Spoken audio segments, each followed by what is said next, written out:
Justin A.W. Blair here, writer, painter, all around producer of obscure content no one will watch on YouTube, like so many others before and after. Certainly, I shall fail and fall.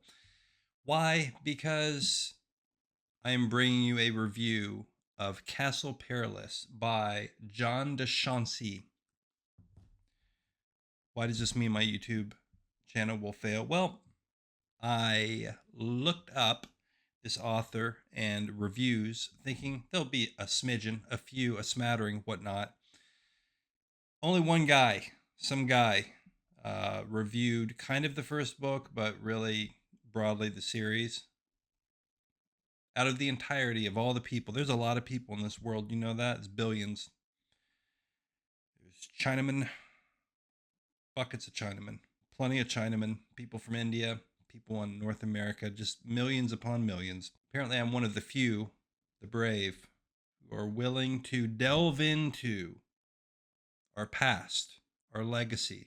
Let me take a moment before I delve into the review proper about this to explain my situation and explain what I mean. The existential dread a writer and a reader feels when they allow the full weight of the thousands, no, tens of thousands, nope, millions of published works, maybe billions of published works in this age of AI. Who knows what's going to happen? That weigh down upon us, weigh down upon us. Now, these shoulders are brawny, and I am willing to take the weight for you and for others.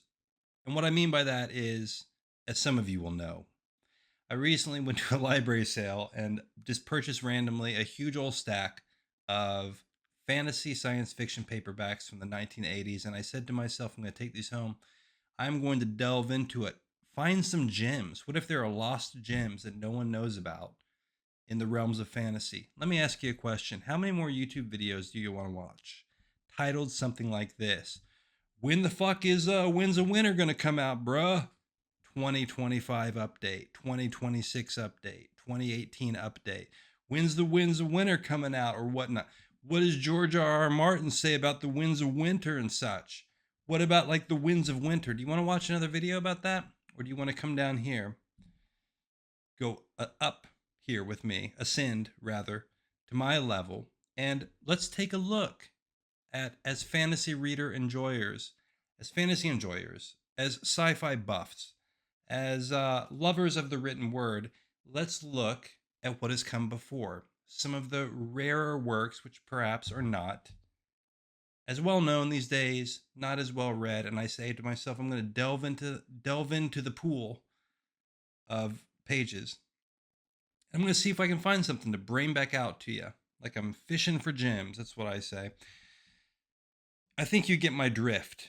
Am I right? Castle Perilous, John deChancie. I like to call him deChancie. As usual, I did not look up anything about the author until I was about halfway through the book. I say that I don't do that, but about halfway through the book, oftentimes I do that. I'm lying to you. This is entertainment, people. That's what podcasts are. They're entertainment. People lie to you in the media. That happens. No, but for the most part, I try not to look into the author too much or look into other reviews or anything like that on books that I'm gonna do a review for, because I want to bring you my fresh attitude towards the literature. You know, there's that, and also I just don't want to get burdened down by facts. I don't need them. So John deChancie, I bought this book based primarily and solely, both, on the artwork. Love the artwork. We're going to talk about the good and the bad. That's what we do here. We talk about the good and the bad. So I want to start out with something good. I love the artwork. It is whimsical. It's fantastic. It is zany. Now, zaniness will become, we're going to put zaniness, overall, the zany factor, into the bad column. Actually, we got a good column and a bad column on this book. It goes hard on the zany factor. But for the artwork, I liked it. I don't know. I might edit in, give you a close up of this. You got the little dinosaurs. They're acting as caddies. There's some small dinosaurs that are playing with the golf balls. I like it. I like it. Okay. I'm going to admit that on the internet. I enjoy it. There's a abominable snowman basically here. Some other just normal people. This guy's not. This guy's definitely in the Epstein files. Yeah, Tyrannosaurus back here doing stuff in a castle in the back. What about the bad? Well, let's just say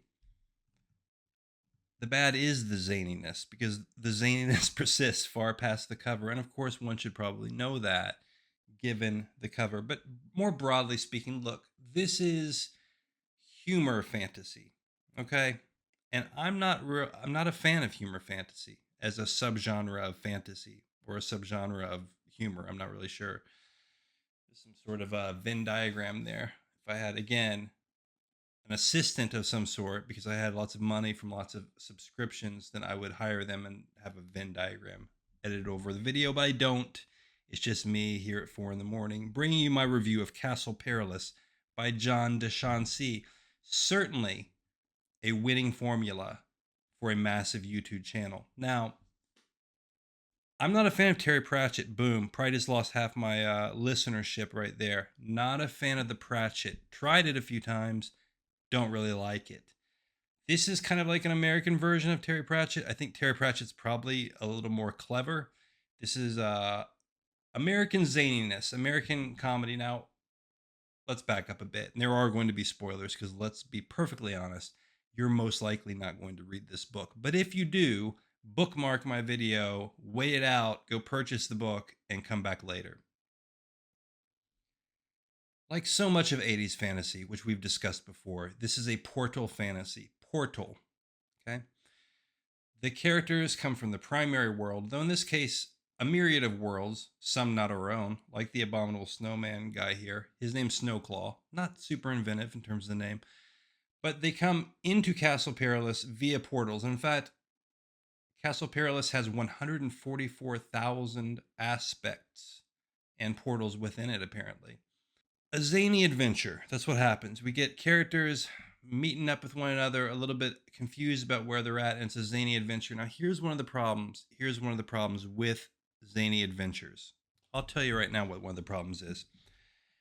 If you, like one of these characters, were wandering through a parking garage and accidentally slipped through a portal into a medieval castle filled with magic and whimsy and such not, but also real peril, hence the name, and danger, and you were thrown into a group of people and you also felt yourself developing magical powers while you were there, you would go insane.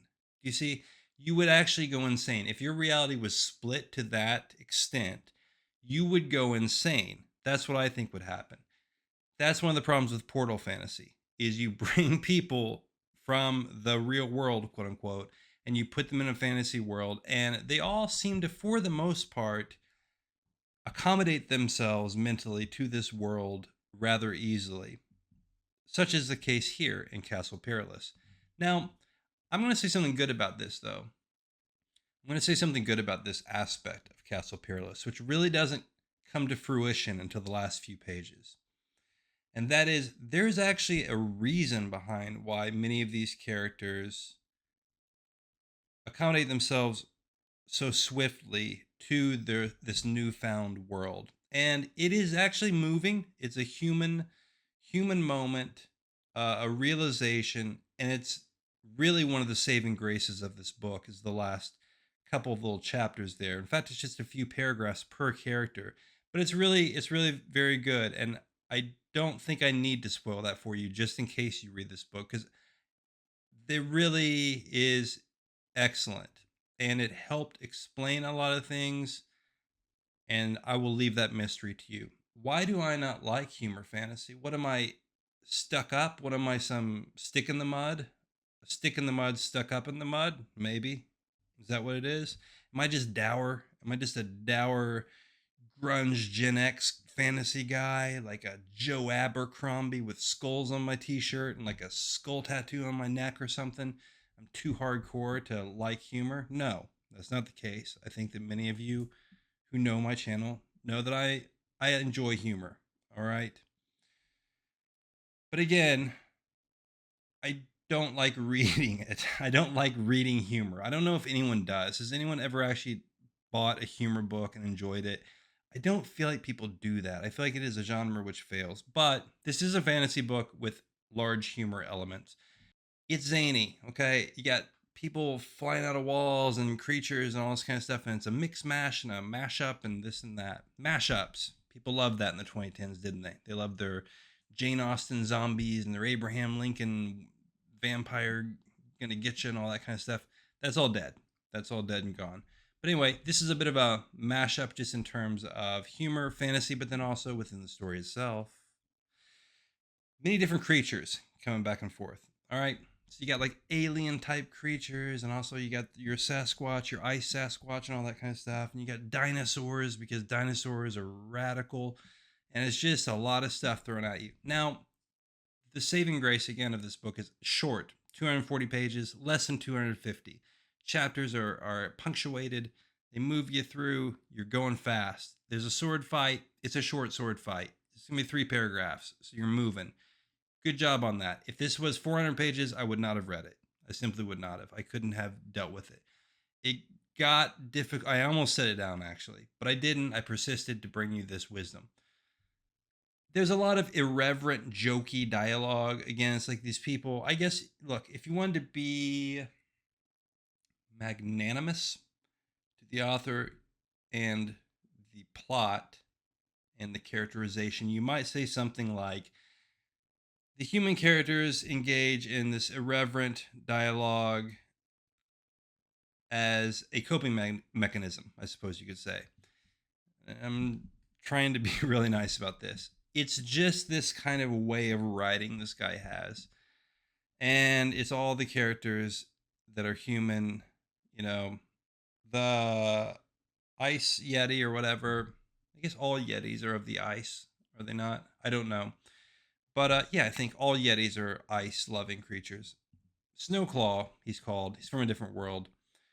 He's just a big old galoot, you know. He likes to rip heads off of his enemies, but also he's like fun loving and nice and everything, you know. It's just that, which comes to another problem I have with this, and which I have with many books, which is that the violence is cartoonish.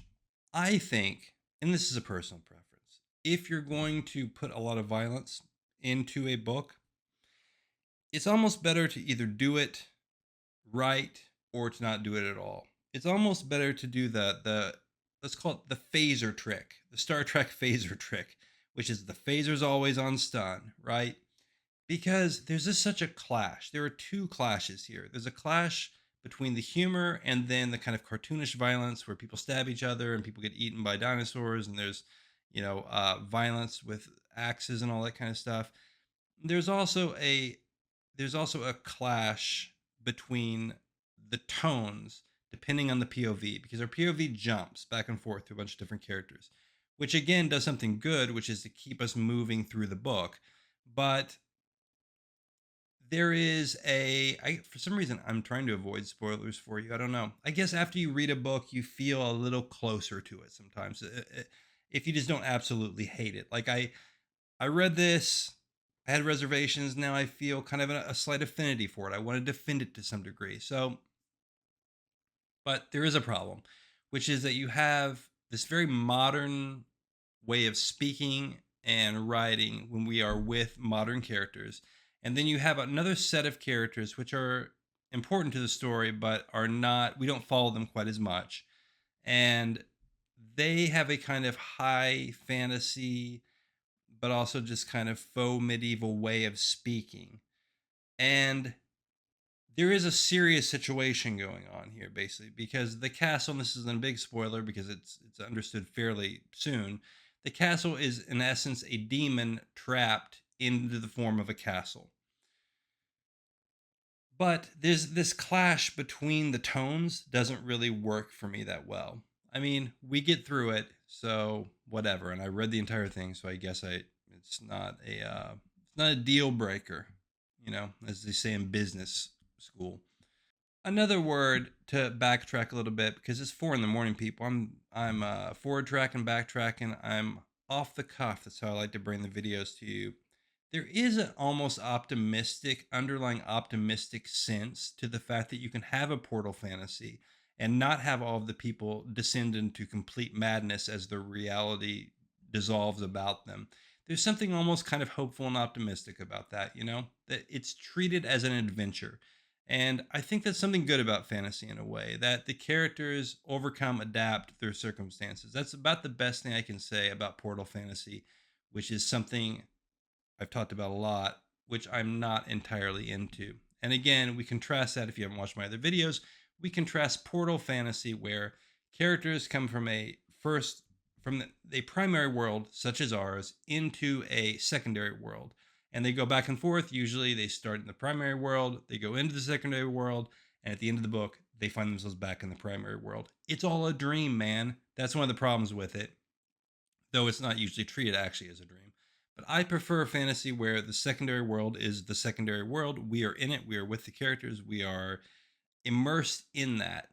A lot of Portal Fantasy in the 80s and 90s. And again, check out some of my other videos about this. I don't want to go into this too much. I don't want people who love the Justin A.W. Blair Fantasy YouTube channel or whatever this is, I don't want them to be overburdened by me repeating myself. Okay, we've talked about the cover. We like that a lot. We've talked about the brevity, 250 pages, quite good. There's some mystery that works in the early pages of who is this Incarnadine character. What is the castle? I've already told you. And it's okay. I mean, it's not a deep mystery and it's nothing great, but it's a little bit of a hook, keeps you going. The setting of the castle itself, despite all of its zaniness, but perhaps for its zaniness, is endearing to a degree. It's a expansive setting. You do get the sense of this is a gigantic place, and the structure and architecture of it is actually being shifted quite a bit, more so than usual, because there is a besiegement. I'll say the word besiegement. There is a besieging occurring outside from the forces of the person who is against Incarnadine in the castle. Plays a major role. Not going to talk about it because it's not really a big overview of the book, and it's not a problem. It is one of the main parts of the plot, and it's fine. I've talked about my existential dread briefly, I believe. Okay, checking notes. Existential dread, check. Setting, check. I hate jokes, check. A final thing, and it has to do, this is a tip or a question or a suggestion to other writers. Do you or don't you? Do you or don't you? Do you or don't you do what? Do you put references in to the modern world in whatever age you may be writing? This guy talks about McDonald's. He does it. He mentions Big Macs and McDonald's. He talks about other things too, stuff that people in the 80s and 90s would talk about. Now, some of it is still relevant enough today for me to understand the references. Some of it is, I don't even know what he's talking about anymore. It's something, a joke that was funny, I guess, to someone in 1988. I'm kind of old, but I'm not that old. And this is the problem. The problem is when you fill your book with references to the immediate modern world around you. This is an issue I've always had when I'm writing stories that aren't fantasy. I've always thought about for a very, very long time.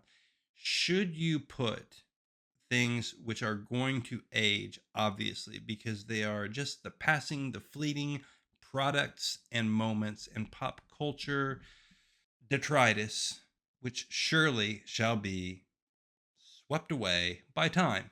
I say no. I say for the most part, no. Though if you're going to do it, go all the way. He does. He goes all the way. Locks him into a time and place. Fair enough. Hey, it's the 2020s, and I'm reading this, and I'm a word archaeologist, right? So I'm like, when you encapsulate a time, if you're going to go for it all the way, I guess it kind of works because this is a very 80s book, and I accept it as an 80s book and I'm going along with it. So maybe I don't hate that. Maybe you just have to do it all the way if you're going to do it. He did. Fair enough. deChancie. John deChancie. Apparently, this guy wrote about 10 books, I think 9 or 10 books in the Castle Perilous series. Fair play. I mean, somebody was paying him to write them. And, man, you know what? Look. Let it never be said Justin A.W. Blair doesn't enjoy a zany romp. Okay? Let it never be said. I kind of enjoyed this. I I just can't hate it. I can't. I want to, but I can't entirely. It was fun. It was something different. Hey, am I going to read the other books? I think not. If they somehow appeared through a portal in my library, maybe I would, but I'm not going to seek them out. But I don't know. Overall, can I recommend you read it? I don't know. Here's the thing. The thing that's interesting about going through and reading these old fantasy books, which no one seems to really care about anymore, is that I can see this book being perfect for a certain person at a certain time in their life or a certain place in their life, or someone who wants something different to break something up. Someone who wants a little bit of humor and fantasy mixed together. Okay, I actually can recommend it for that person. So, done, I guess. It is recommended. Got a lot of editing to do.